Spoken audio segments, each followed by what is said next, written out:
Welcome to the Nebraska News Service Top 5 Stories of the Week. I'm Kaylin Devin.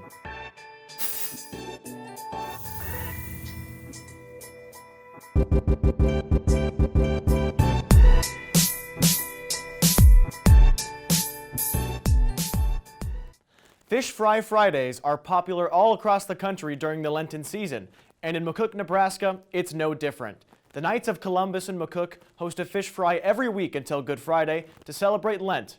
Victoria Norgard has the story. I used to fry, but they found better cooks, so the crowds have been up since I've been out here. Communities across Nebraska are gathering to celebrate Lent. In McCook, the Knights of Columbus host a fish fry every week until Good Friday. Knights of Columbus is just a Catholic men's organization, and our purpose is to help the parish that we belong to and stuff like that. Bob Burns is a member of the Knights of Columbus in McCook. He and over 200 other members volunteer and put on events with a 300-person capacity. We serve out approximately 300 people a night, and we go through about 300 pounds of fish, I think, and 6 sheet cakes, and a lot of potatoes and green beans and stuff like that. Even residents from neighboring towns like Indianola come to celebrate Lent with the organization. Senator Baker here cooking fish. Tom Baker, a former Nebraska senator, helps out when he can. We just enjoy the camaraderie and seeing all these nice people come in here and want to eat fish. Thank you. Fish fries are common in the Midwest. Many denominations abstain from meat during Lent, especially Roman Catholic, Lutheran, Anglican, and Methodist traditions. For Catholics are on Fridays, we used to not eat meat forever, okay? And then they backed off the restrictions a little bit, and now it's just during the Lenten season, starting with Ash Wednesday, and we had 6 Fridays before Easter. We do not serve the fish on Good Friday, and it's been going on around here in this council for 40 plus years. The menu includes 3 different kinds of fish: baked, Pigeon, and beer battered, along with delicious sides and desserts. While the Knights of Columbus and McCook residents await Easter, the only thing left to do is grab a plate. Reporting for Nebraska News Service, I'm Victoria Norgard. Home renovations have been on the rise since the start of COVID-19. As a result, lumber prices are at a record high.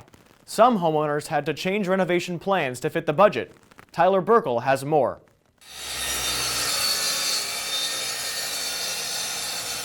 Renovating has been on the rise since the start of COVID-19 back in March 2020. Patrick Peterson decided after living in the same house for the last 15 years that it was time to take advantage of the low interest rates and complete a large renovation project. Well, we know that we've lived here for 15 years and we haven't done a whole lot except paint. And we decided after being here 15 years and money with the rates the loans are at right now, it was time to refinance, and we just wanted to basically make our old house a new house again. Lumber prices are at an all-time high, so the Petersons' plans of adding onto their house quickly changed. Oh, our initial plans were changed a little bit because we were going to do an addition, but with the high cost of lumber and with COVID causing a shortage in materials, we just decided we really didn't want to have a mess that long, so we minimized our plans. Dwayne Taylor, known to listeners as D. Wayne, is a young broadcaster who got his start beatboxing. Taylor, originally from St. Louis, graduated from the College of Journalism and Mass Communications in 2016. In 2012, Taylor was invited to speak at TEDx Lincoln to tell his story and is now the voice of several Husker athletic programs and hosts the morning show on 106.3 KFRX. Taylor says aggressive improvement has helped him throughout his career. Thanks to Chase Porter for that story. As a young newspaper delivery boy, a curious Carter Mayotte stumbled across a pigeon loft, and that moment turned out to be the beginning of a lifelong hobby.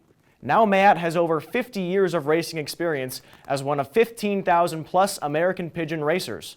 There are organized pigeon racing clubs in Omaha, Lincoln, North Platte, Kearney, and Columbus, and rural racers who are not in a club. Mayotte planned and oversaw the 2013 Midwest Convention, which will return to Omaha this year. Thanks to Luke Mullin for that story. When the COVID-19 pandemic hit the United States last year, UNL students Lizzie Lavin and Sierra Andrews found themselves with open schedules and a big idea.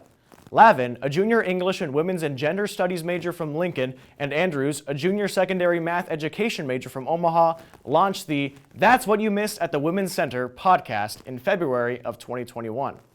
In it, they discuss advocacy issues, including sexual health, how to be an ally, gender disparities in athletics, and how to be an activist in Nebraska. That's What You Missed at the Women's Center is released bi-weekly on Fridays and is available wherever you get your podcasts. And that's all we have for this week's NNS 5 Top 5 Stories. Be sure to check out our website at nebraskanewsservice.net and follow us on Instagram and Twitter. We'll see you next week for 5 more stories in the Nebraska News Service Top 5 Stories of the Week.